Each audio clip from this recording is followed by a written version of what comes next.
উত্তরের জেলা পঞ্চগড়ে হঠাৎ করেই বেড়েছে অসুস্থতা, ফসলের মাঠে ভরেছে পোকায়। এমত অবস্থায় দিশেহারা সাধারণ মানুষ। স্থানীয় পরিবেশবাদীরা বলছেন, জলবায়ু পরিবর্তনের বিরাট প্রভাব পড়েছে এই জেলায়। চৈত্র বৈশাখ মাসে তাপদাহ অনুভূত হওয়ার কথা থাকলেও রাতের বেলা এখনো বিরাজ করছে শীতের অনুভূতি। পঞ্চগড় প্রতিনিধি সরকার হায়দারের তথ্য ছবিতে ডেস্ক রিপোর্ট। হাসপাতালে রোগী ধারণের ক্ষমতা ১০০ জনের হলেও বারান্দা আর সিঁড়ির কোনায় বিছানা পেতে চিকিৎসা নিচ্ছেন অন্তত ৫ শতাধিক মানুষ। হাসপাতালের বহির্বিভাগে প্রতিদিন চিকিৎসা নিচ্ছেন অন্তত ১৫০০ মানুষ। এটি পঞ্চগড়ের আধুনিক সদর হাসপাতালের চিত্র। জেলার উপজেলা স্বাস্থ্য কমপ্লেক্সগুলোতেও একই চিত্র। Bashundhara public school and college ২০২৬ শিক্ষাবর্ষে ভর্তি চলছে। রোগীদের বেশিরভাগ শিশু ও নারী।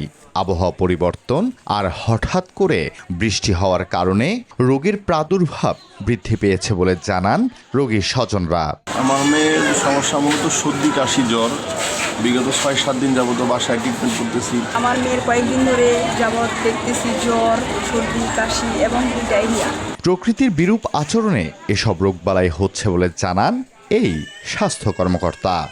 গ্রীষ্মকালে যে অতিরিক্ত যে গরম যে হয়, এই ব্যবসা গরমের ফলে যদি আপনারা অতিরিক্ত ঘর্মাক্ত হয়ে যান, তাহলে একই সাথে আপনারা কাপড় যেমন চেঞ্জ করবেন, রিহাইড্রেশন করার জন্য আপনারা পরিমিত পরিমাণে খাবার, স্যালাইন, ডাবের পানি এবং অন্যান্য যে কোনো সুষম খাবার গ্রহণ করবেন।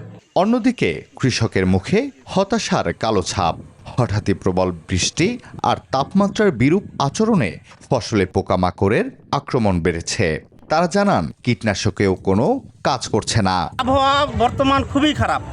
এই এখন পর্যন্ত আমাদের লেপ কম্বল নিয়ে থাকা লাগে। বর্ষার সময় যে ধরনের বৃষ্টি হয়, ঠিক একই ধরনের বৃষ্টি হইতেছে। আবার পোকার উৎপাদন খুবই বেশি আর কি। অগ্রিম বৃষ্টিপাতে ফসলে পোকামাকড়ের আক্রমণ বাড়ছে বলে জানায় কৃষি বিভাগ। আগেই আমাদের বৃষ্টি চলে আসতেছে, আমাদের রোগ বালাই এবং পোকার প্রাদুর্ভাব করতেছে। এ সময়ের চাষাবাদে রোদের তাপ প্রয়োজন হলেও কোনো সময় দিনের বেলাও সূর্যের দেখা মেলে না এই জেলায়। রাতের বেলায় অনুভূত হচ্ছে ঠান্ডা। হিমালয়ের পাদদেশে অবস্থান হওয়ায় উত্তরের হিমেল হাওয়া এখনও প্রবাহমান বলে জানায় আবহাওয়া অধিদপ্তর। যেহেতু পঞ্চগড় জেলাটি হিমালয়ের পাদদেশে অবস্থিত, সেহেতু এখানে যে শীতলতম বাতাস প্রবাহিত হয় তা সক্রিয় মৌসুমী বায়ুর সাথে মিশে ভূপৃষ্ঠের কাছাকাছি জলীয় বাষ্প তৈরি করে। এটি আরও ঘনীভূত হয়ে ঘন কুয়াশার সৃষ্টি হয়। পরিবেশবাদীরা বলছেন, পরিবেশের প্রতি মানুষের নির্দয় আচরণের ফলেই চিরচেনা আবহাওয়া হারিয়ে যাচ্ছে। আমাদের পঞ্চগড় ডিস্ট্রিক্ট একদম ভরে গেছে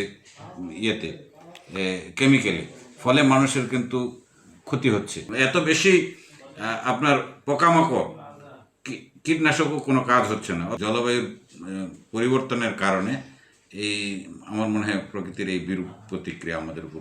আবহাওয়া পরিবর্তনের ক্ষতিকর প্রভাব থেকে প্রাণ প্রকৃতি পরিবেশকে রক্ষা করতে হলে সর্বস্তরের মানুষকে সচেতন হওয়ার আহ্বান পরিবেশবিদদের। Desk report, news 24।